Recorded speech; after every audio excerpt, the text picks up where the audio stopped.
As notícias sobre OVNIs ou UAPs, fenômenos anômalos não identificados, estão se tornando cada vez mais comuns. O que antes era algo exclusivo de filmes de ficção científica e teorias da conspiração, acabou ganhando notoriedade quando órgãos e oficiais do governo dos Estados Unidos começaram a realizar investigações sérias em busca de respostas.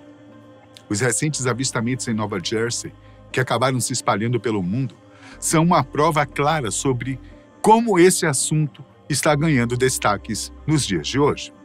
O que poderia ser interpretado como possíveis ataques de uma Guerra Fria contemporânea se tornou um grande dossiê sobre a possibilidade de estarmos sendo visitados por seres de outros planetas. Como ninguém foi capaz de desvendar o caso, a dúvida permanece no ar. A questão é que nós estamos vivenciando uma verdadeira enxurrada de relatos, conferências, depoimentos, investigações que falam sobre este assunto.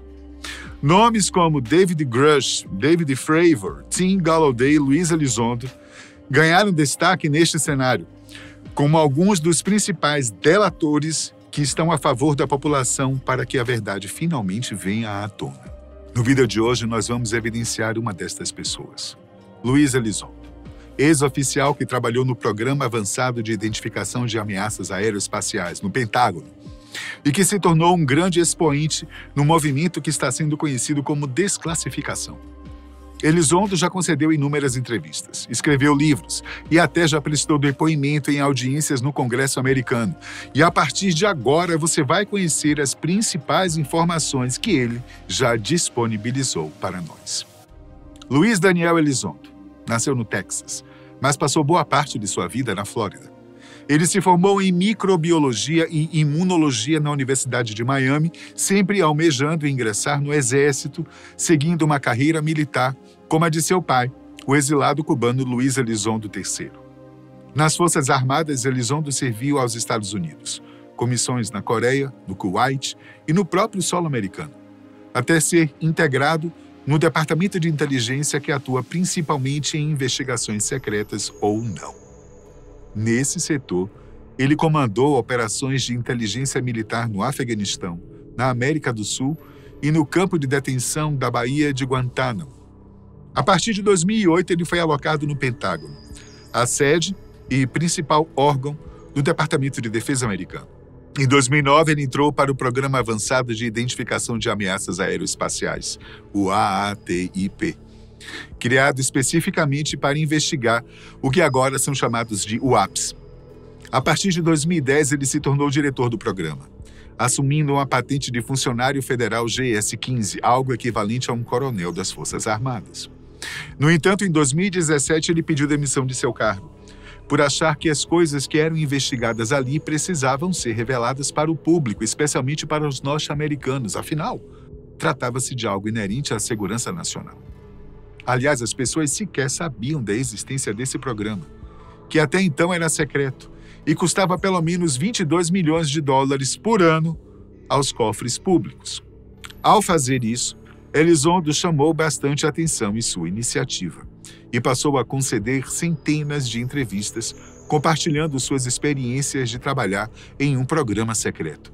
Mas o mais interessante foi que ele não apenas falou coisas, ele mostrou também. Junto com sua declaração oficial de demissão, o oficial enviou uma série de vídeos para o portal The New York Times, e as imagens rapidamente ganharam o mundo. E você com certeza já deve ter visto alguma delas por aí. Esses vídeos foram gravados entre 2004 e 2015 e ganharam bastante destaque nos últimos anos. Eles foram produzidos durante exercícios da Marinha Norte-Americana. Os militares rastrearam objetos estranhos em seus equipamentos, mas quando foram investigar mais de perto, perceberam que era impossível alcançá-los. Não só porque eles viajavam a velocidades inimagináveis, mas porque realizavam manobras inesperadas, algo inédito para eles. Foi justamente por isso, por conta desse excesso de segredos e falta de transparência, que Elizondo decidiu abrir mão de seu cargo. E foi também por isso que ele é considerado um dos pais deste movimento de desclassificação, uma onda que promete trazer à tona tudo que estava sendo escondido do público em relação aos fenômenos aéreos não identificados. Em um primeiro momento, essas imagens e estes depoimentos foram recebidos com certo ceticismo, mas, em 2020, o Pentágono atestou a veracidade de todas essas imagens. Eles não disseram que se tratava da prova da existência de alienígenas, claro, mas confirmaram que os vídeos eram reais e que a origem não foi descoberta, fazendo com que eles permanecessem como veículos aéreos anômalos, ou AAVs. Assim, outros agentes e oficiais das Forças Armadas e programas secretos do governo deram seguimento a esse processo e passaram a testemunhar suas próprias experiências. E foi assim que, em 2023, surgiu a primeira audiência pública realizada no Capitólio, o Centro Legislativo dos Estados Unidos, para falar sobre o que eles sabiam sobre os segredos mantidos pelo governo que podiam ameaçar a segurança nacional. Nela estavam presentes David Fravor, o ex-comandante da Marinha, que esteve presente no incidente de 2004 que acabamos de citar, Ryan Graves, um piloto aposentado, também da Marinha, que fundou a Americans for Safe Aerospace, uma organização para investigar problemas de segurança aeroespacial, e o mais famoso entre eles, David Grush, ex-oficial de inteligência, que alegou que os Estados Unidos mantêm não apenas veículos alienígenas, mas faz uso de sua tecnologia e possui amostras de material biológico não humano. Pouco mais de um ano depois, no dia 13 de novembro, em 2024, foi realizada uma segunda audiência, contando agora com a participação de Luiz Elizondo, além de outras 3 testemunhas, Tim Gallaudet, Michael Schellenberger e Michael Gold. Nessa sessão, Tim Gallaudet, um almirante aposentado da Marinha dos Estados Unidos, chamou a atenção para algo que não estava sendo dito até então: a existência de objetos submersíveis, não identificados, USOs, na sigla em inglês, ou OSNI, em português. Ele afirmou que prestar atenção nesses eventos e investigá-los com prioridade era importante para melhorar a segurança nos oceanos e produzir conhecimento em uma região que é pouco explorada por nós. Gallaudet já havia compartilhado 2 casos envolvendo usos para provar o seu ponto. O primeiro diz respeito a uma operação conjunta entre Estados Unidos e o Canadá, feita em 1960 para remover minas na região da Nova Escócia. Durante os procedimentos, os marinheiros observaram 2 embarcações misteriosas em forma de disco no fundo do mar, algo que nunca havia sido visto até então. O outro caso foi relatado pela tripulação de um navio da Marinha dos Estados Unidos, que alega ter avistado uma área luminosa no fundo do oceano enquanto navegava pelo Golfo Pérsico. A área media aproximadamente 300 a 450 metros, girava e pulsava simultaneamente, como se fosse uma espécie de catavento. O jornalista Michael Schellenberger, por sua vez, afirmou que o governo, especialmente o Pentágono, continua escondendo informação sigilosa que é de interesse público, ainda que o órgão tenha se defendido afirmando que os programas citados por ele não existem. Já Michael Gold, ex-funcionário da NASA, disse que a agência espacial já presenciou diversos avistamentos que seriam importantes para o atual estado de investigação. Pediu apoio para que os dados coletados e armazenados por eles também sejam divulgados. Mas a grande estrela da noite era Luiz Elizondo, um dos principais responsáveis pelos frutos que estamos colhendo hoje em dia. No entanto, ao contrário do que muitos esperavam, Elizondo se manteve sóbrio, lendo um depoimento que havia preparado previamente e afirmando que as coisas realmente importantes sobre o tema já estavam sendo compartilhadas por ele desde 2017. Mas isso não significa que devemos desconsiderar sua fala. Pelo contrário, existem muitas coisas importantes ali. Por exemplo, depois de cumprimentar a mesa, os membros do comitê do Congresso dedicados a investigar esses depoimentos, Elizondo já disse sem papas na língua, para que fique claro a todos: os UAPs, fenômenos anômalos não identificados, sejam eles o que for, são reais. Ninguém está inventando fatos para chamar a atenção. Eles realmente existem. Assim como os objetos que estão sobrevoando Nova Jersey nesse momento, mesmo que não seja possível identificar o que realmente isso significa e quem está por trás deles. Mas Elizondo vai além.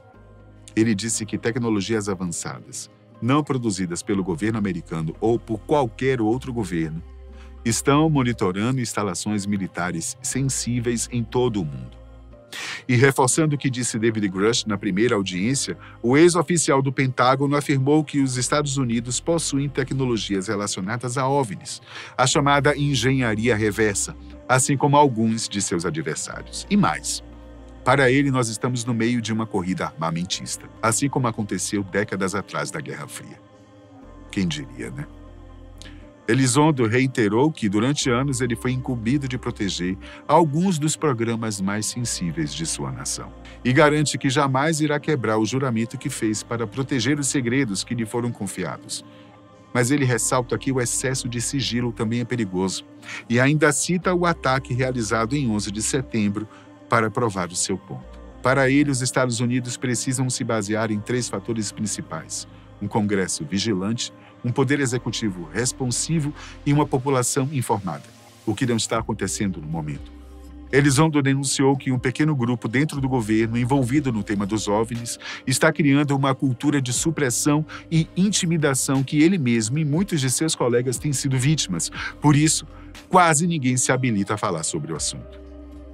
Para resolver esses problemas, ele elenca 3 ações principais: criar um órgão ou departamento dedicado para lidar com essa questão, pois atualmente a Casa Branca, a CIA, o Pentágono e o Departamento de Energia têm influência sobre as investigações, o que acaba descentralizando o controle e gerando desavenças e corrupção.